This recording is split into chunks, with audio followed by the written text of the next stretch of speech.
Welcome to Friday's Thought for the Day. My name's Jane and I'm an ordinand, training for ministry in the Church of England.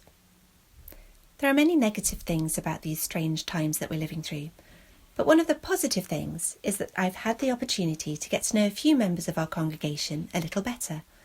Instead of having just a brief hello after a service, I've been able to have some lovely one-to-one conversations on the phone. And I've discovered, amongst other things, that at least one member of our congregation is a big fan of the Archers. You know who you are.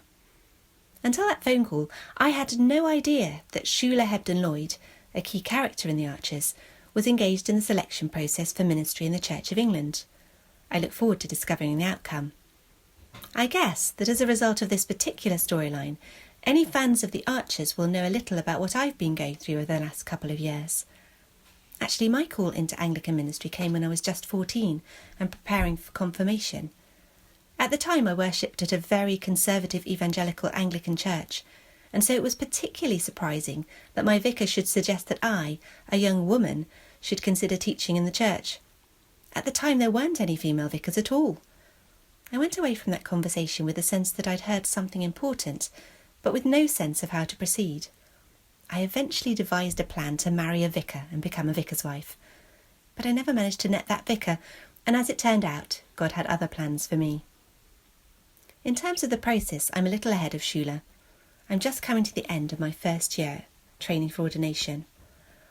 I've opted to do a theology degree, and as part of that, I've chosen to study New Testament Greek, for reasons that seem increasingly unclear to me, especially as my end-of-year exam approaches.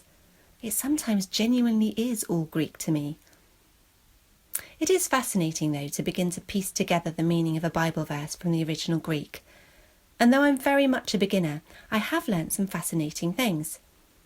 One such revelation came when I discovered that when a Greek command or imperative is used in the present tense, there's a sense that the action is ongoing. It's not a once and for all action, but something that's meant to be a process. What has that got to do with anything? I can almost hear you asking.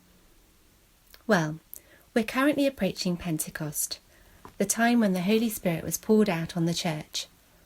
Those first disciples were filled with God's Spirit, and ever since, God has been giving his Spirit to all those who follow Jesus. There's a verse in Ephesians chapter 5 that says, "Be filled with the Spirit." And we could be forgiven for thinking that such a filling is a one-off experience, perhaps at our confirmation or at some other significant moment in our lives. However, the word used in the Greek is pleirusthei, one of those present imperatives that I mentioned earlier.